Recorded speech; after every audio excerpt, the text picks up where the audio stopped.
ನೋಡಿ ಕಳ್ತನ ಆಗ್ತಾ ಇದಾವೆ. ಎಲ್ಲಾ ವಿಲೇಜಲ್ಲೂ ಕಳ್ತನ ಆಗ್ತವೆ. ಯಾಕೆ ಕಳ್ತನ ಆಗ್ತವೆ ಅಂತ ಅಂದ್ರೆ ನಾವೇನ್ ಮಾಡ್ತೀವಿ, ಕಷ್ಟಪಟ್ಟು ದುಡಿತೀವಿ, ದುಡ್ಡನ್ನ ತಂದು ಸಾಮಾನ್ಯವಾಗಿ ಮನೆಯಲ್ಲೇ ಇಟ್ಟಿರ್ತೀವಿ.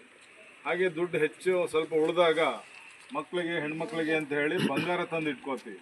ಗೋಲ್ಡ್ ಗೊತ್ತಿದೆಯಲ್ಲ ನಿಮಗೆ, ಅದನ್ನ ತಂದೆಲ್ಲಿ ಇಡ್ತೀವಿ ನಾವು ಸಾಮಾನ್ಯವಾಗಿ ಸೇಫ್ಟಿ ಅಂತ ಹೇಳಿ ಒಂದು ಕಬ್ಬಣದ ಬೀರಲ್ಲೋ ಎಲ್ಲೋ ಒಂದು ಕಡೆ ಇಡ್ತೀವಿ, ಅದು ಒಂದು ಪೆಟ್ಟಿಗೆಯಲ್ಲಿ. ಆಮೇಲೆ ಕೆಲಸಕ್ಕೆ ಇವತ್ತು ನೋಡಿದ್ರಲ್ಲ ಇವ್ರದ್ದು ಹಿಂಗೆ ಕೆಲಸಕ್ಕೆ ಹೊರಗಡೆ ಹೋಗ್ತಾರೆ, ಅಥವಾ ಒಂದೇನಪ್ಪ ಪ್ರೇಯರ್ ಮಾಡೋಕ್ಕೋ ಮತ್ತೊಂದಕ್ಕೋ ಹೊರಗೆ ಹೋಗಿರ್ತಾರೆ, ಮದುವೆಗೋ ಇನ್ನೊಂದಕ್ಕೋ ಹೊರಗೆ ಹೋಗ್ತೀರಿ. ಹೋಗಿ ಏನು ಮಾಡ್ತೀರಿ, ಸಾಮಾನ್ಯವಾಗಿ ಬೀಗ ಹಾಕೊಂಡು ಹೋಗ್ತೀರಿ. ಬೀಗ ಅಂದರೆ ಎಂಥ ಬೀಗ ಹಾಕ್ತೀರಿ ಸಾಮಾನ್ಯವಾಗಿ? ಯಾರೋ ಅನುಕೂಲವಂತರು ಅವ್ರವ್ರಿಗೂ ನೋಡಿದವ್ರು ಕೆಲವ್ರು ಬಿಟ್ಟರೆ ಉಳಿದವರೆಲ್ಲ ನೇತಾಡ ಬೀಗ ಹಾಕೊಂಡು ಹೋಗ್ತೀರಿ ಅಲ್ವಾ? ಆ ನೇತಾಡ ಬೀಗ ಹಾಕಿದ್ದು ನೋಡಿದ ತಕ್ಷಣ ಏನು ಅನ್ನಿಸ್ತದೆ? ಆ ಮನೇಲಿ ಯಾರೂ ಇಲ್ಲ ಅನ್ನಿಸ್ತದೆ. ಆ ಮನೇಲಿ ಯಾರೂ ಇಲ್ಲ, ಗ್ಯಾರಂಟಿ. ಕಳ್ಳನಿಗೆ ಏನಾಗ್ತದೆ, ಈ ಗ್ಯಾರಂಟಿ ಸಿಗ್ತದೆ ಆ ಮನೇಲಿ ಯಾರೂ ಇಲ್ಲ ಅಂತ. ನೋಡ್ತಾನೆ, ಅಕ್ಕಪಕ್ಕ ಎಲ್ಲ ಯಾರೂ ಕಾಣೋದಿಲ್ಲ, ಹೋಗಿ ಬೀಗ ಮುರಿತಾನೆ, ಅಲ್ಲಿರೋ ದುಡ್ಡನ್ನು ತೊಗೊಂಡು ಹೋಗ್ತಾನೆ. ಸುಲಭ ಅದು.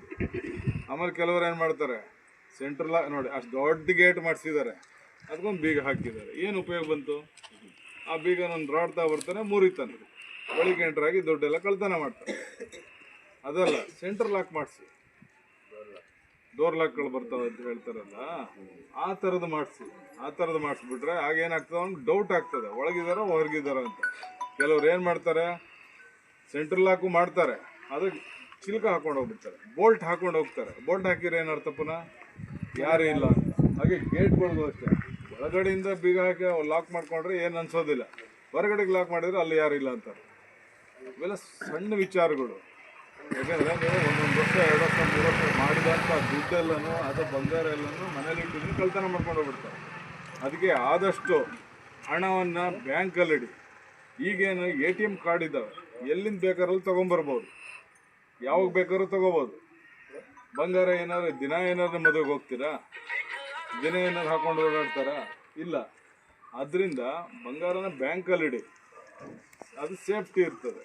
ಆನಂತರ ಬೇಕಾದಾಗ ಹೋಗ್ಬಿಟ್ಟು ಒಂದಿನ ತರಿಸ್ಕೊಳ್ಳಿ, ನಿಮ್ಮ ಮಕ್ಕಳ ಹೆಸರಲ್ಲೋ ಅಥವಾ ಯಾರ ಹೆಸರು ಓಡಾಡೋವಂಥ ಹೆಸರಲ್ಲೇ ಇಡಿ. ಹೇಳಿದರೆ ಒಂದು ತೊಗೊಂಬಂದು ಕೊಡ್ತಾರೆ. ಅಂದರೆ ಹಳ್ಳಿಲಿರೋರು ಸಾಮಾನ್ಯವಾಗಿ ಕಷ್ಟ ಜೀವನ ಮಾಡ್ತಾ ಇರ್ತಾರೆ. ಅವ್ರಿಗೇನು ಸಂಬಳ ನಿಗದಿತವಾಗಿ ಸರ್ಕಾರಿ ನೌಕರರ ಥರ ಬರೋದಿಲ್ಲ. ಇದು ಎಲ್ಲರಿಗೂ ಅನ್ವಯ ಆಗ್ತದೆ ಸರ್.